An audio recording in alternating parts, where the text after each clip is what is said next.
못난 이 엄이 병원비 때문에 잘못된 선택을 했던 불쌍한 우리 아들. 제발 선처 좀 부탁드립니다.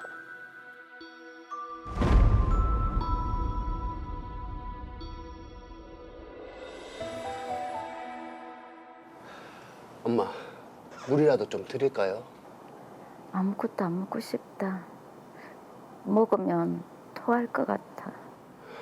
그래도 항암 치료 중에는 잘 먹기라도 해야 되는데. 그나저나 병원비는 어쩌노? 엄마는 그런 거 신경 쓰지 말고 몸 생각이나 하세요. 그냥 내가 빨리 죽어야 하는데. 엄마, 왜 그런 말씀을 하세요? 수술 잘 됐고 요양만 잘하면 치료된다 하잖아요. 약한 소리 하지 마시고 좀 주무세요. 어릴 적 아버지가 병으로 돌아가시고 어머니는 홀로 저를 키웠습니다. 어려웠던 집안 형편에 저는 대학 진학은 일찌감치 포기하고 군대 제대 후 아르바이트로 전전했습니다. 그러던 중 어머니에게 위암이라는 병이 찾아왔습니다. 아이고. 어머니 좀 괜찮으시나? 아니, 뭐 괜찮으시지? 수술 잘 됐고 근데 항암 치료 때문에 너무 힘들어 하시네.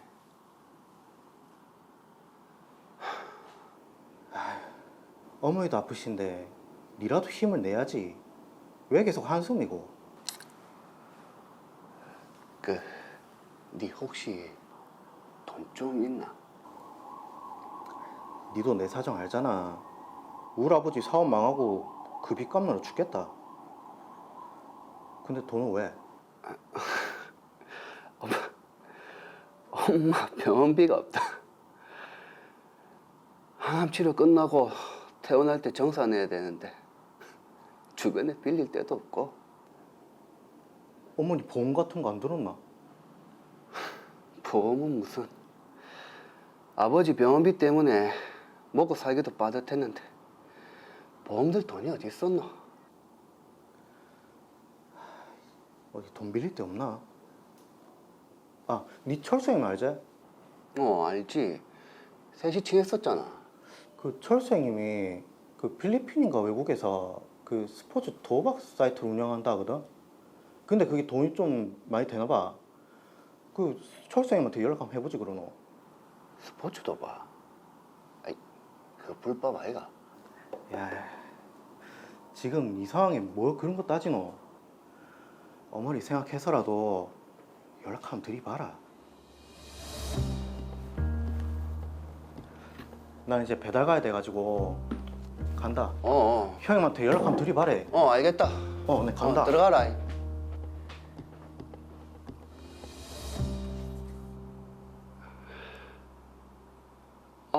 형님, 잘 계셨습니까?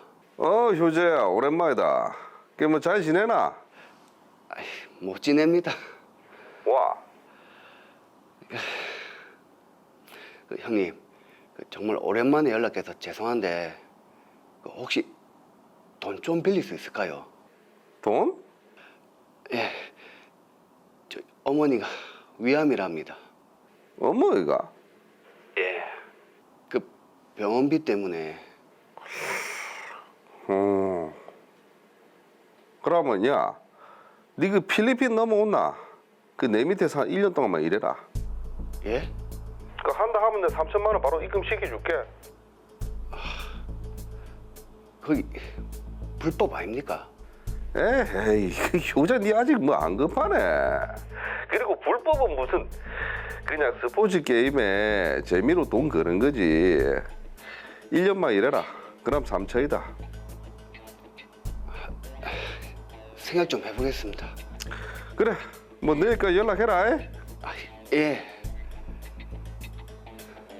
아, 당장 돈이 필요하니까요. 예. 아, 기댈 데가 없네요.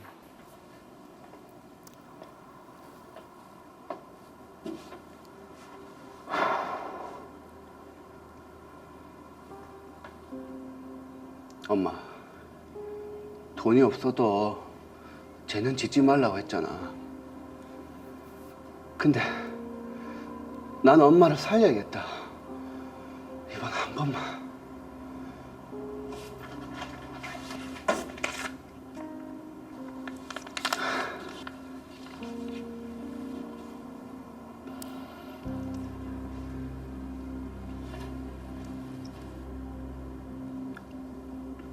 그렇게 저는 필리핀으로 넘어가 철수 형님 밑에서 1년 동안 일하게 됐습니다.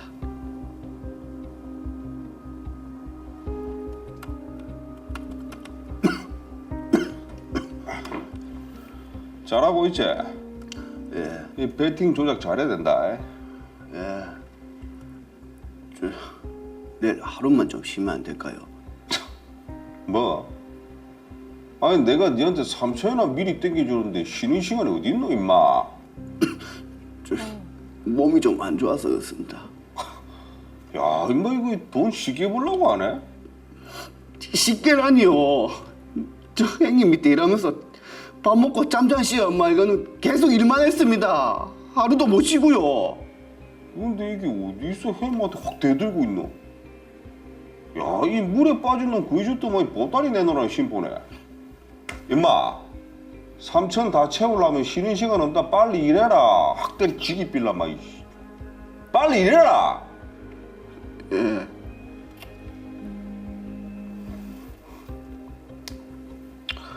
여보세요. 뭐? 경찰 움직임이 심상치 않다고? 그러면 꼬리를 잘라야지. 그래, 알겠다.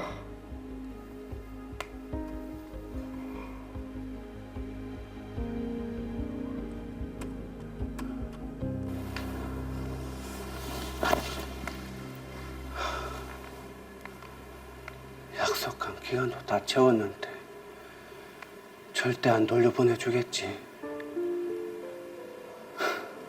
그래, 차라리 자수를 하자. 그럼 한국으로 갈 수 있겠지.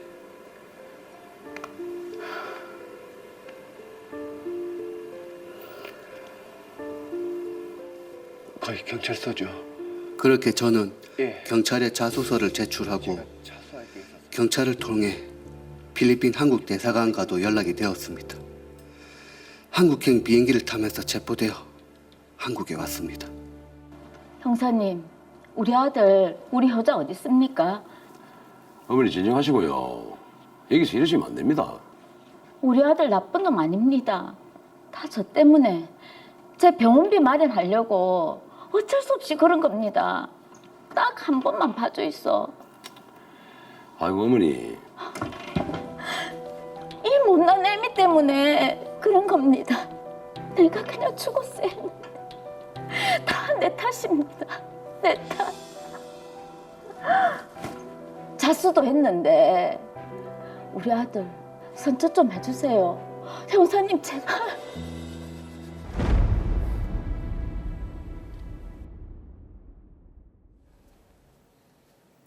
네, 어머니의 병원비를 마련하기 위해서 죄를 짓게 된 효자 씨. 그런 어머니의 심정은 또 어떠실지 제가 감히 상상이 안 됩니다. 야, 참 안타까운 그런 사연입니다. 네. 예, 어머니가 아들의 선처를 구하고 있는데 과연 어떻게 될지 먼저 사건 정리부터 해보겠습니다. 더 로이어 사건 번호 제466호입니다.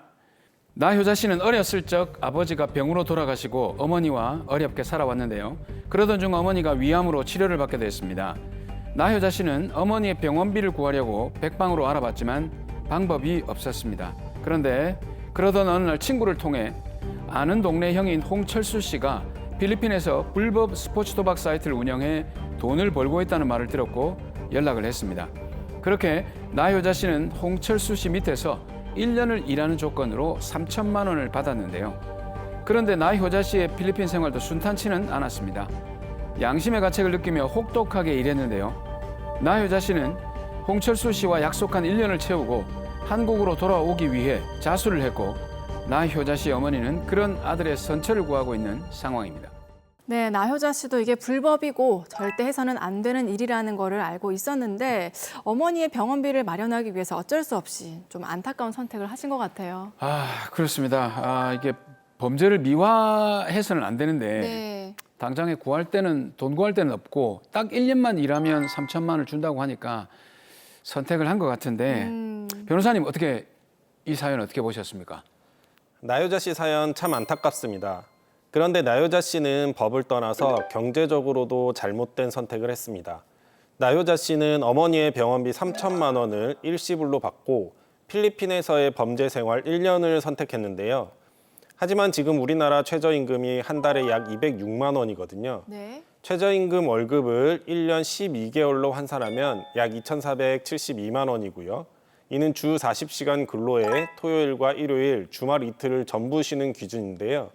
나효자 씨의 필리핀에서의 생활은 어땠습니까? 먹고 뭐 자는 시간을 제외하고는 일만 했고 주말도 없었다고 하거든요. 그렇습니다. 나효자 씨는 필리핀에서 잠자는 시간과 밥 먹는 시간만 빼고 계속 일을 했는데요. 네. 하루에 거의 16시간 정도 일을 했고 쉬는 날도 없었습니다. 한국에서 그 정도로 일했으면 1년 동안 3천만 원보다 충분히 더 벌 수 있거든요. 따라서 나효자 씨는 경제적으로도 잘못된 선택을 한 것입니다.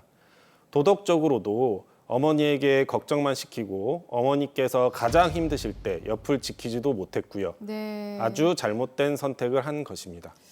네, 맞습니다. 어떤 이유에서든 범죄는 정당화될 수는 없는 거니까요. 그래서 나효자 씨가 자수를 했습니다. 자, 그런데 어머니 병원비 3천만 원은 이게 범죄로 번 돈인데 자수를 하면 이 3천만 원은 어떻게 되는 건가요?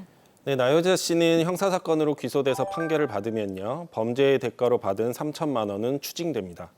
아나운서님이 말씀하신 것처럼 나효자 씨가 홍철수 씨로부터 받은 3천만 원은 범죄 수익이어서 국가에서 환수를 하는데요. 네. 따라서 나효자 씨는 앞으로 남은 여생 동안 버는 돈에서 3천만 원을 국가에 납부해야 하기 때문에 오히려 손해입니다. 예. 이야, 이게 3천만 원까지 환수를 당하게 되네요. 나효자 씨가 한국에서 돈을 벌었다면 사실 뭐 최저임금만 받아도 토 일요일을 쉬면서 어머니를 옆에서 간호도 해드릴 수가 있는 그런 상황인데 네. 결국은 지금 잘못된 선택으로 빚으로 3천을 떠안게 됐다라고 봐야 되는 그런 상황인데 맞아요. 법적으로, 경제적으로, 거기다 도덕적으로 참 잘못된 선택을 했네요. 네, 맞습니다. 꼭 명심하셔야 할 점이 언제나 범죄의 대가는 결코 경제적으로 이익이 되지 않고 끝도 좋지 않으니 일확천금에 눈이 멀어 범죄를 저지르면 안 됩니다. 네. 자, 일단 가장 중요한 것이 나효자 씨가 선처를 받을 수 있을지 이 부분인데요. 우선 나효자 씨가 불법 스포츠 도박 사이트를 운영하는 곳에서 일을 했던 게 잘못인데 요즘 뉴스에서도 종종 나오잖아요. 자, 그런데 이게 불법 스포츠 도박 사이트라는 게 정확하게 어떤 건가요? 네, 우선 우리나라는 도박과 복권에 관해서는 국가에게 독점권이 있습니다. 따라서 야구나 축구, 농구와 같은 스포츠 경기의 내용과 결과에 대해 돈을 걸고 배당을 받는 도박인 토토와 로또와 같은 복권에 대해서는 국가가 지정한 기관 이외에는 그와 비슷한 일을 해서는 안 됩니다. 네. 그런데 국가가 지정한 기관 이외에 인터넷에서 스포츠의 내용과 결과를 가지고 도박을 하는 사이트를 불법 스포츠 도박 사이트 또는 불법 토토 사이트라고 말하는 것입니다. 네. 자, 그런데 나효자 씨는 직원이었지 않습니까? 본인이 직접 이 사이트를 운영한 게 아닌데 월급을 받고 일하는 직원도 처벌을 받을 수가 있나요? 네, 형사처벌됩니다. 오. 직원이어도 불법 스포츠 도박 사이트의 운영에 관여한 것이기 때문에 불법 스포츠 도박 사이트 운영에 관한 국민체육진흥법 위반 및 형법상 도박 공간 개설죄로 형사처벌됩니다. 국민체육진흥법 위반 및 형법상 도박공간 개설죄. 이게 두 가지 죄가 되는데 처벌 수위가 어떻게 되죠? 네, 케이스마다 다 달라서 일률적으로 말씀드리기는 어려운데요. 제 개인적인 경험으로 말씀드리면요. 전과가 전혀 없는 초범을 가정하고 직원으로 1년 일하고 범죄 수익이 3천만 원 정도이면 징역 8월에서 1년 6월 사이에서 결정되고요. 네. 경우에 따라 집행유예가 선고되기도 하지만 해외에서 범죄를 저지른 경우에는 도주의 우려가 있고 재범의 위험성이 높아서 실형이 선고되는 경향이 있습니다. 네. 실형이 선고되면 징역형의 계월수가 조금 낮아지는 경향도 있습니다. 주범의 경우에는 집행유예는 거의 선고되지 않고요. 양형 기준상 권고형이 징역 1년 6월에서 4년 사이인데요. 통상 2년 6월에서 3년 6월 사이에서 선고가 이루어집니다. 자, 그러면 나효자 씨는 직원으로 일을 한 것이니까 형이 조금 낮을 수도 있겠네요. 네, 말씀드린 것처럼 해외에서의 불법 스포츠 도박 사이트 운영에 관여했다가 체포돼서 한국으로 송환되면 다시 해외로 도주하여 재범할 가능성이 있기 때문에 통상 사전 구속영장이 청구되고 네. 특별한 사정이 없는 한 구속영장이 발부되고 재판에서도 통상 징역형의 실형이 선고됩니다. 이게 나효자 씨는 직원이고 초범인데도 실형이 나옵니까? 네, 그렇습니다. 직원이고 초범이어도 실형이 나올 가능성이 높습니다. 예. 해외에서 불법 스포츠 도박 사이트를 운영하면 한국에서 수사나 체포가 어렵기 때문에 한국에 오면 원칙적으로 구속 기소하고 실형을 선고하고 있습니다. 좀 실형과 징역형을 어떻게 조금 피해서 선처를 받을까 하고 생각하고 있는데 나효자 씨는 지금 자수를 했지 않습니까? 예. 요게 어떻게 그 양형에 참작이 되지 않을까요? 네, 당연히 참작됩니다. 형법 제52조는 죄를 지은 후 수사기관에 자수한 경우에는 형을 감경하거나 면제할 수 있다라고 규정하고 있는데요. 이를 임의적 감면이라고 합니다. 법원의 재량으로 형을 깎아주거나 아예 면제할 수 있다는 의미이고요. 따라서 자수했다고 해서 반드시 형을 깎아주는 것은 아니지만 그래도 양형사유로는 아주 좋은 인자라고 할 수 있습니다. 네, 그런데 우리 법원이 또 호락호락하지 않잖아요. 이 자수의 혜택이 있으면 뭔가 엄격한 또 요건이 있을 것 같은데 그렇습니까? 네, 그렇습니다. 자수에도 요건이 있는데요. 일단 자수란 범인이 자발적으로 자신의 범죄 사실을 수사기관에 신고해서 그 소출을 구하는 의사표시를 함으로써 성립합니다. 일단 자수가 성립한 이상 자수의 효력은 확정적으로 발생하고 그 후에 범인이 번복하여 수사기관이나 법정에서 범행을 부인한다고 하더라도 일단 발생한 자수의 효력이 소멸하는 것은 아닌데요. 네. 그래도 형법 제52조가 자수를 형의 감경사유로 삼은 첫째 이유는 범인이 그 죄를 뉘우치고 있다는 데에 있어서 죄를 뉘우침이 없는 자수는 그 외형은 자수일지라도 위 형법 규정이 정한 자수라고 할 수 없다는 것이 대법원 판례입니다. 따라서 죄를 짓고 수사기관에 임의로 출석하였다 하더라도 범행을 부인하면 자수의 의사가 있었다고 보기 어려워서 자수로 인정되지 않습니다. 네. 아, 판례가 좀 어렵습니다. 뭐 자수를 하면은 감형 효과가 있다는 것인지 없다는 것인지. 이게 좀 유럽 자수인지 십자수인지 이게 뭔지 도대체 이게 뭔지 모르겠습니다. 네, 자수 인정 여부는 법원도 신중할 수밖에 없는데요. 자수는 법원의 재량에 따르기는 하지만 법에 규정된 형의 감면 사유여서요. 엄격하게 해석되어야 하기 때문입니다. 따라서 자수를 할 때에는 확실하게 하기 위해서 자수서를 미리 제출하고 자수하는 것도 좋은 방법이고요. 조사를 받을 때 확실하게 자신의 범행을 인정해야 합니다. 자수서를 제출하고 자수하면서 범행을 인정한다. 인정한다. 부인하지 않는다. 이거 꼭 지켜야 될 것 같네. 그러면 요 자수했다는 이 사정은 판결문에 기재가 되나요? 보통은 기재되는데요. 자수가 형의 필요적 감경 또는 면제 사유가 아니어서요. 자수했다는 주장은 형사소송법상의 법률상 형의 감면에 이유되는 사실의 진술에 해당하지 않고요. 따라서 법원이 자수를 사유로 형을 감경 또는 면제할 필요가 없다고 인정할 때에는 이에 대하여 반드시 판단을 명시하여야 하는 것도 아닙니다. 자, 그렇다면 일단 드라마 속의 나효자 씨는 어떻게 될지 궁금한데 그래도 나효자 씨는 깊이 반성하고 있고 자수도 했고 또 초범이잖아요. 그리고 또 어머니가 또 나 때문에 내가 아파서 그런 거라고 강력히 또 선처를 또 요구를 하고 있는 상황인데 네. 범죄 기간 1년에 범죄 수익 3천만 원. 길게는 나오지 않을 것 같은데 변호사님은 어떻습니까, 생각이? 네, 나효자 씨는 징역 8월에서 1년 사이에서 결정될 것으로 예상합니다. 네. 자, 나효자 씨가 어찌됐든 저지른 죄값은 치러야 하는 것이 맞을 것 같은데 다시는 좀 어떠한 사정이 있어도 이런 범죄에는 가담하지 않는 게 좋을 것 같습니다. 네. 자, 정리를 해볼게요. 마지막으로 지금 어디선가 불법으로 또 일확천금을 기대하시는 그분들께 한 말씀 해주시죠. 불법으로 버는 돈은 국가가 끝까지 쫓아가서 추징한다는 점을 꼭 명심하셔서 불법의 영역에서 바로 벗어나시기 바랍니다.